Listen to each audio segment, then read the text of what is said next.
Well, it's official. The How Am I Spending My Keys video is no more. Sad day, but you know what? Change doesn't always have to be a bad thing. Instead, we're going to be doing how or what cards am I chasing after in the coming season instead. I think this would be a great chance for me to showcase where I'm currently sitting with my collection. And honestly, the new UI and shop will be a very easy way to me showcase, hey, these are the cards that I'm missing. Here is what I'm aiming for. I think one plus side is that for the coming season, at least, all the seasonal series 4 cards I'm pretty sure were the ones that came out this past week. So we won't have any additional seasonal series 4 in this coming month, but the following month they will be released along with, I guess, at the start of the new season. So I guess we can save some tokens there. But overall, I am really liking the new system. And one thing that I kind of realized that I think that I haven't heard a lot of people talk about, and I'm 99% sure this is how it works. Do not crucify me if this ends up being false, but the season pass card will be part of the seasonal series 5 pack the following season. So if you did not get Captain Carter this month because you're free to play, so you didn't get the season pass, you'll be able to get her in the seasonal series 5 pack this coming season. I think that's going to be huge. I think that's a big win for all those free to play players out there. Because there's been so many season pass cards that are just honestly a staple in the meta at this point. I mean, things like Captain Carter after she got her buff is huge. Galacta's not going anywhere. Sam Wilson's not going anywhere. Iron Patriot has kind of dropped off a little bit. Still, fantastic card. There's been so many season pass cards over and over again that just time and again are just absolutely the card that you want to get every month. So the fact that those will be included in the seasonal packs, I think, is a huge win for free-to-play players. Overall, I am loving the new system. So let's actually dive in and let's see where I'm actually sitting. And now for the things that actually matter. So funny thing, and this is kind of me being an idiot, is I had a lot more tokens a couple of hours ago. I was sitting on 65,000 tokens. And my plan was prior to going into this, I was like, okay, I got 65,000 tokens. I'm just going to use those, and I'm just going to get every new card as they come out moving forward. So I'm just going to get the seasonal series 5. I'm just going to keep opening up that pack and just getting, because that'll be great for content. I'll always be guaranteed to get the new card. And I have a pretty big buffer to make sure that I can do that for a long time. And that was going to be my plan. Still is my plan. I just have a lot less now. Instead, I was looking at the series 4 cards that I needed, and I was like, I really want Gladiator. I was like, I have a deck in mind that I want to play for my deck showcase coming up. I really want Gladiator for it. So I was like, you know what? They're only 2,000 tokens. I need 9 series 4 cards. So I'm just going to hit it. What's the chance that, he's the last card that I get?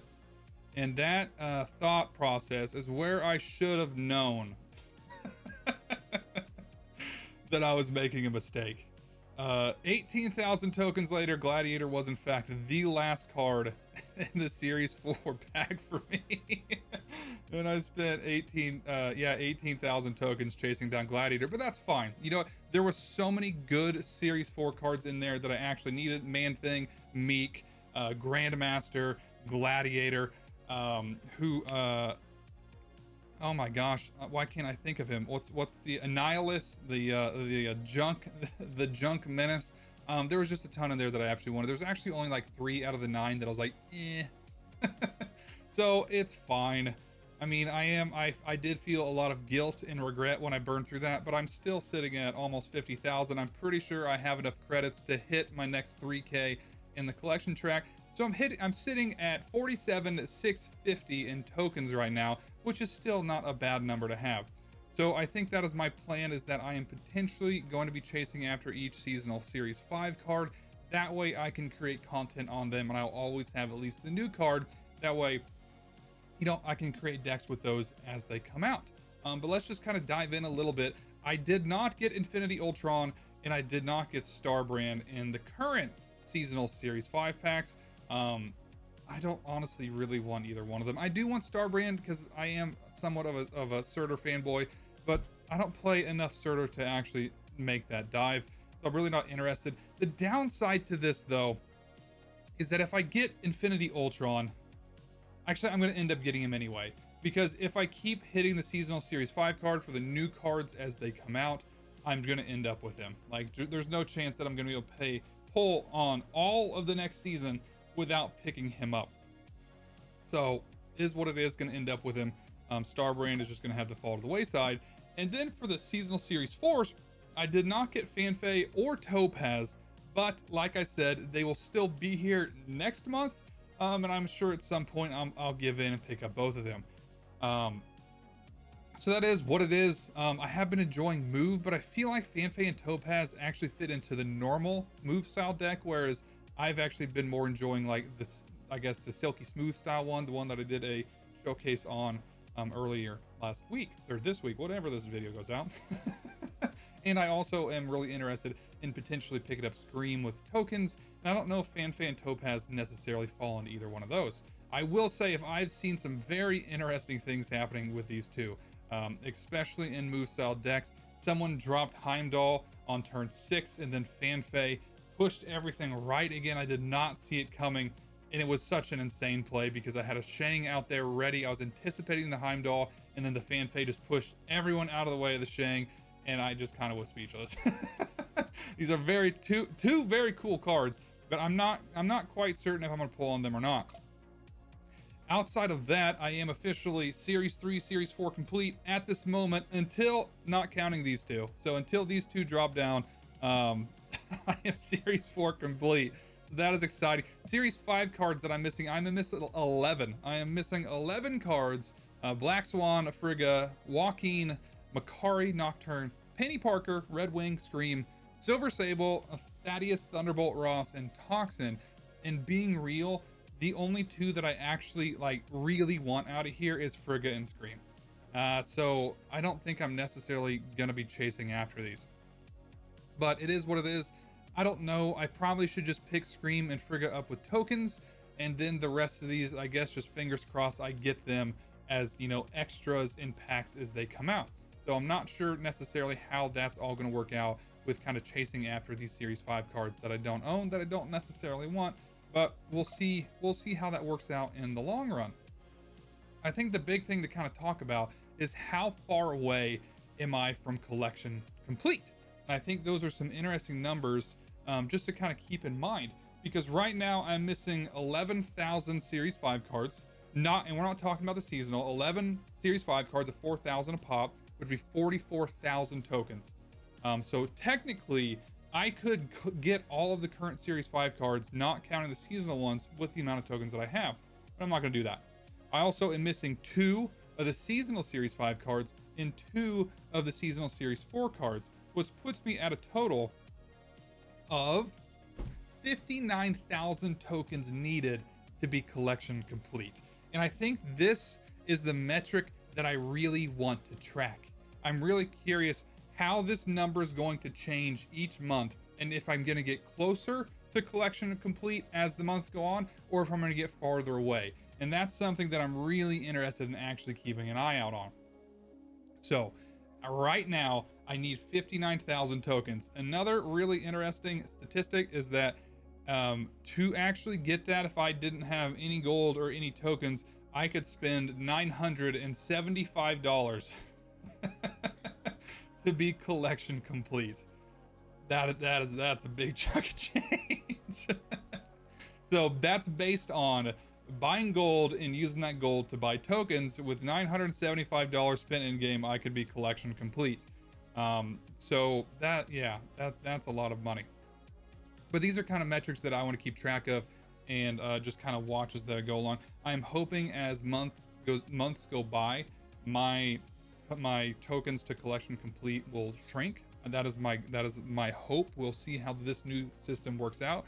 My big worry is that we go along, my tokens collection complete will actually get broader.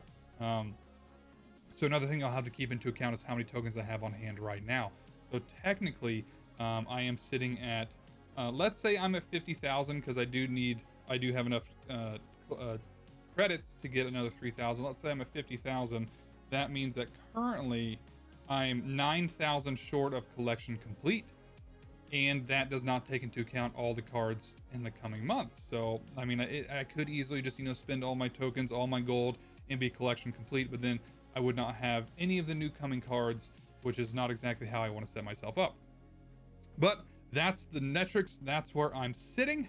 Let me know down in the comments, where are you sitting? Are you close to collections complete? Is collection complete something you're shooting for, or are you primarily only concerned with picking up new cards moving forward? But outside of that, let's dive in and let's look at the cards that are coming next season. Okay, and before we dive in, I do just want to say this up front. I know my plan is that I'm going to be using my seasonal series 5 packs to make sure that I get all the new cards. This is one of those months where I'm just kind of like, eh. And I know that sounds terrible, but as I'm looking at all the new cards, and we'll talk about them more as we come across them, none of them really kind of just pop out to me. You know, we get these kind of months occasionally where I'm just kind of like, okay. I know that sounds terrible, but it just kind of is. And the unfortunate thing is now I'm in the position like, okay, do I pull all these cards that way I can keep up the reduced 5,000 tokens for the new card every month? Because if I skip these, and then, you know, maybe there's a ton of cards next month or the following season that I want, there's always a chance that I'm going to pick up these for the seasonal series 5 cards. So it's kind of that unfortunate mix of like, do I want to save the tokens and make sure that I'm only spending 5,000 on series 5 cards, or do I want to skip this and spend 6 on the next month? So it's an interesting dilemma to kind of be in. But you know what, as always, this is just our first look at them. They're going to be completely different than how we anticipate they're going to be. I think that for the most part, I'm going to say whether I like them or not, but my plan still is to pick all of them up for content and to make videos on. So let's dive in. The first one is the season pass card in Esme Cuckoo. She is a 3/4. On reveal, copy a card from your deck into your hand, set its cost to 3, and power to 4. I'm really excited for. I think she's gonna be so good. I think they've just shown time and time again they want the season pass cards to be the cards of each month. And especially with Captain Carter, she did end up getting a buff when she was a little bit lackluster. I think Esme's gonna be really good. I think the one thing that I just did not anticipate when I first saw this card in the data mines, it's copy a card from your deck into your hand. I was imagining it was pulling a card from your deck in your hand, which draw is still never a bad thing, but you're copying this card, which means that it's going to be able to be cheaper with Quinjet. It's going to be able to be buffed by Victoria Hand. There's just so many things that is going to be able to interact with this copy. Honestly, there's so many cards out there that if they're 3/4 are just so much better. I mean, think if you had Quinjet out and you copied Iron Man and he's a 2/4. That doesn't suck at all. I know Iron Man's always the example that people use for, you know, adding power to and making cheaper. But that doesn't suck at all. But there's also so many decks out there that this could be really beneficial in. I'm thinking Silver Surfer would be fantastic. Part of me is also maybe leaning towards Athena style deck. Maybe you draw out Hood, or maybe, you know, you get another Sage. So there's tons of possibilities. Also, things like Victoria Hand decks with card gen. You know, you're pulling out on any of those would be completely fine. That's ran in that deck. Honestly, another Victoria Hand that's 3/4 is not a bad play. So really excited about Esme Cuckoo. She has so much potential. I think she's gonna be one of those cards that just kind of fits into things. She's an all-around good card that's gonna have a lot of possibility. Really excited for her. Cannot wait to get my hands on her and try her out in a bunch of different things. And as always, if you're going to spend money on this game, the season pass is the best way to go. And I know that's a little bit difficult, especially when you get into currency exchanges and stuff like that around the world. But if you are going to spend money, the season pass is definitely the way to go. And like I said in the beginning, for all of my free-to-play viewers out there, is that now moving forward, you should be able to pick up these cards in the seasonal series 5 pack the next season, which I feel like is such a huge win for everyone. Next card on the list is Surge. She's a 2/2 On reveal, give the top card of your deck -1 cost and +1 power. After you play it, repeat this ability. I don't know. Surge is, I'm just on the fence of, because I mean essentially it's a better Fastos, because you're definitely immediately drawing it, and it gets the -1 cost and the +1 power, and potentially depending on what deck you're playing her in, you're gonna want to get that card out quickly. That way you can get that benefit again. I'm trying to think of where would I fit this in. For me, Athena Havoc deck is probably where I immediately would want to throw this in, because I mean, potentially, I mean, you're thinking about it. All those cards are cheap. There's not a lot that you wouldn't potentially want to play out immediately. You could, I mean, I think the one in that deck that I don't run that I would not want to play immediately is probably Sage. But even then, you're pulling out a 2/1 Sage. Is not a bad thing. I mean, that's not terrible. Plus, especially with Havoc eating away at energy, reducing the cost of cards, you potentially, if you did that twice, you could have 2/3 costs for 2 power to play in conjunction with other cards. I think that could fit in this deck very well. Another thing to keep in mind is, I mean, Surfer could also be a really good one. I mean, you're taking costs off them, especially with that awkward turn 5. If you don't have Sarah out and you don't have other energy ramp things, turn 5 can be really awkward with Surfer. But if you throw this in, one of your 3s becomes a -1 cost +1 power, and then you also get an additionally cheapened thing on turn 6 because of that. I think there is a lot of possibility with Surge. But like I said, no one plays Fastos. Nobody plays Fastos. And that's the thing, is on curve, she's probably great. Not on curve, I mean, she's dead card on turn 6.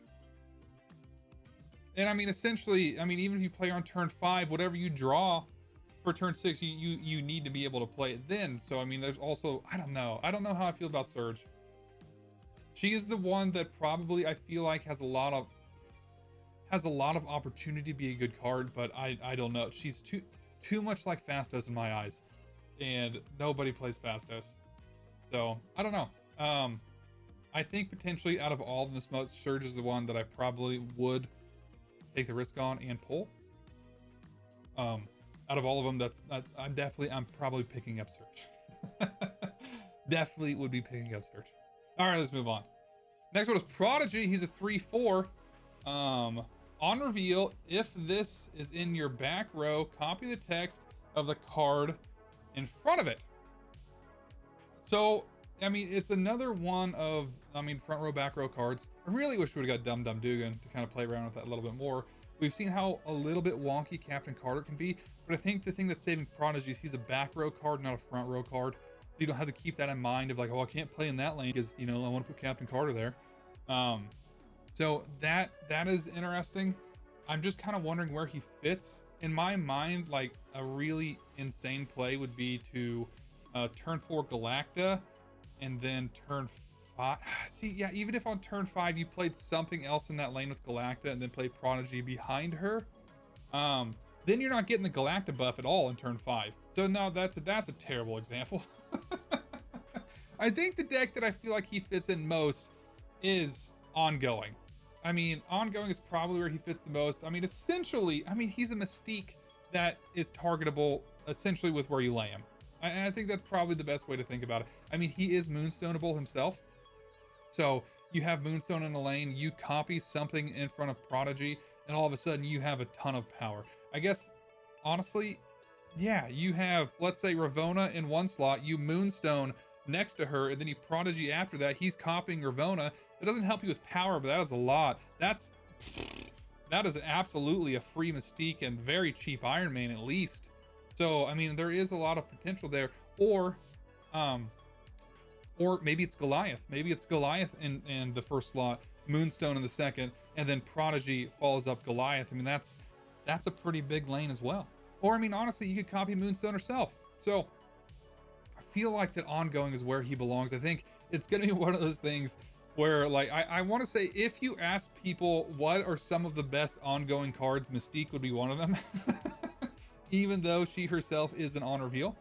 And I feel like that's, I mean, yeah, he's Mystique, but he's a little bit more hard to target depending on where you're throwing him. So that's kind of where I feel like Prodigy is going to fit the best.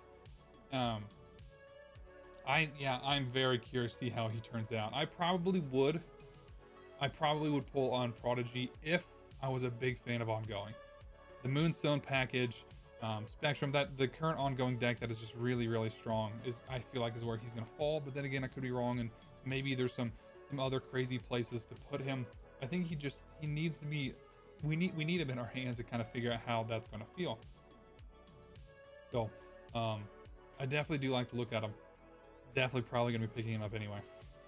Elixir is a 2/3 on reveal. One of your cards destroyed last turn gets revived here. I'm not hot on Elixir at all. I'm not. Maybe as, I mean, even I was gonna say maybe as I'm not gonna say a deterrent, but as a gambit against Shang. Could be interesting, but at that point you're just waiting on Shang. I mean, there are things like Destroy that you potentially could throw him in, but there's no way to target what you're pulling back and Destroy. You know, you're destroying a lot of things. So, I mean, you could, you know, Venom a bunch of cards, but you don't know which one you're going to get back. Potentially, I mean, I guess if you could get out an early, I was going to say early Arnim Zola on something and play him out. I don't know. I'm not quite sure where Elixir fits in. I think it would be a lot more exciting with something like Kid Omega, which I'm not sure when Kid Omega's not coming next season, even though he technically is part of the new X-Men.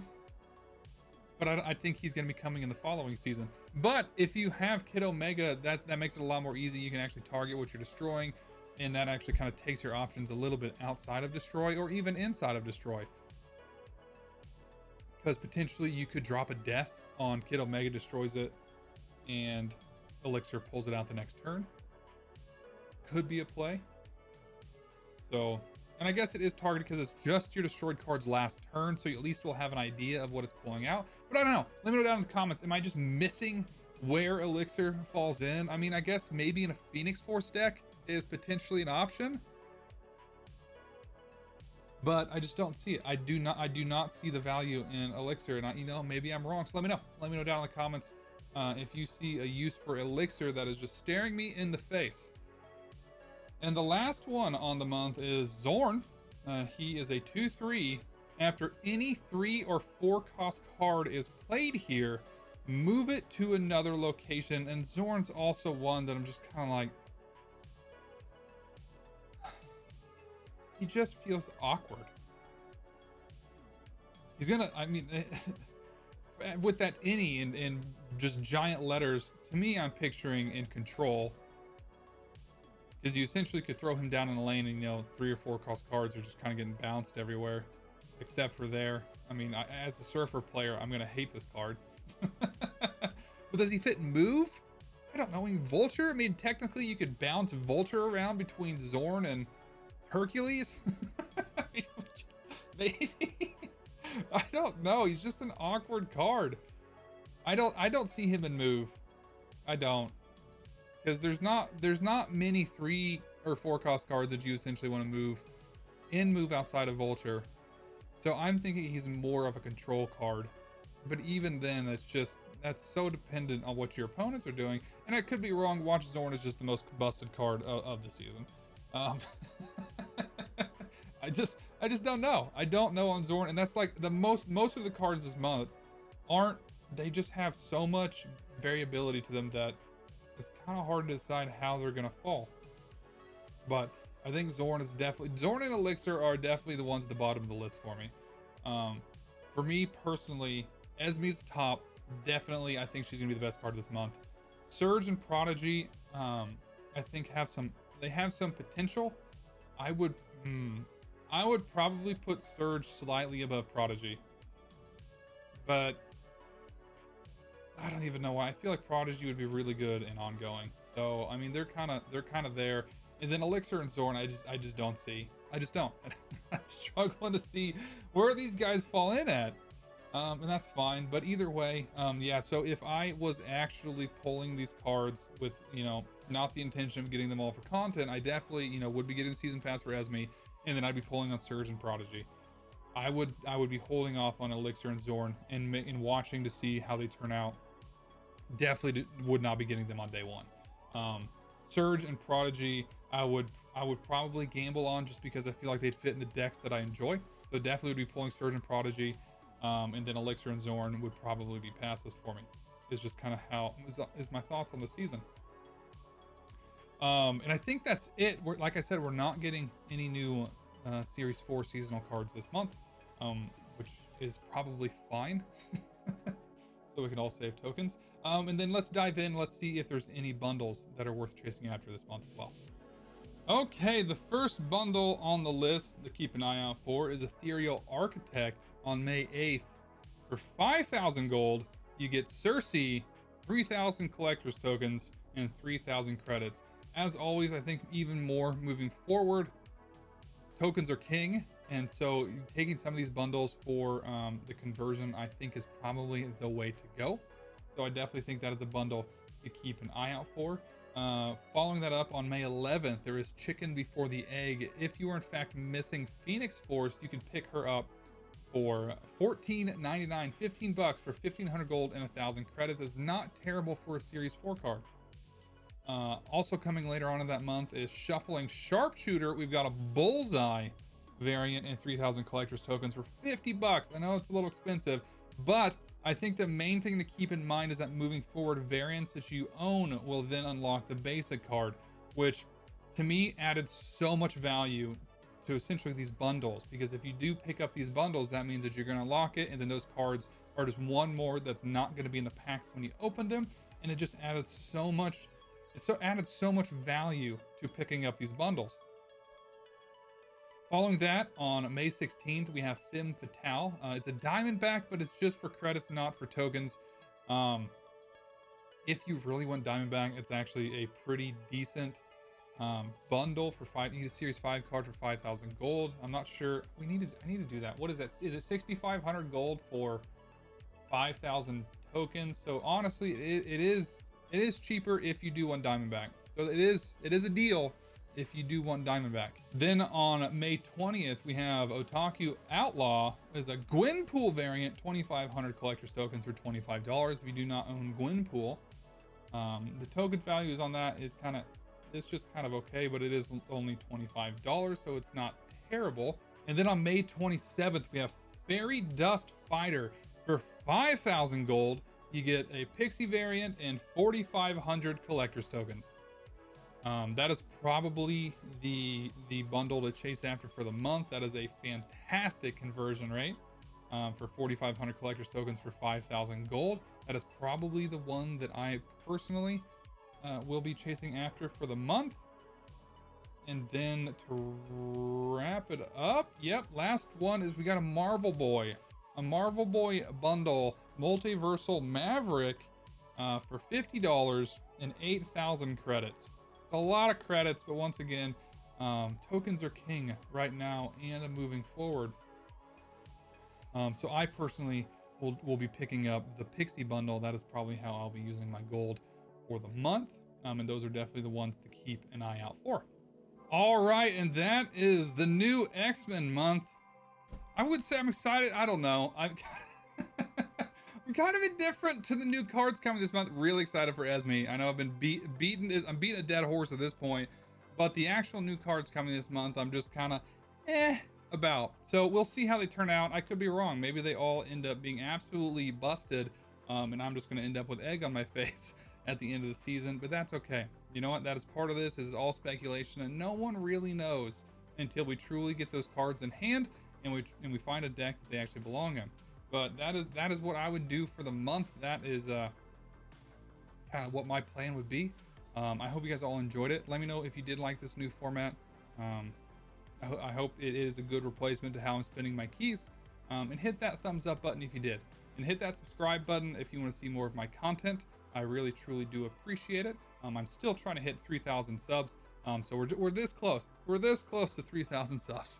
But outside of it, I hope you guys all have a fantastic day. I'll see you guys in the next one. Take it later.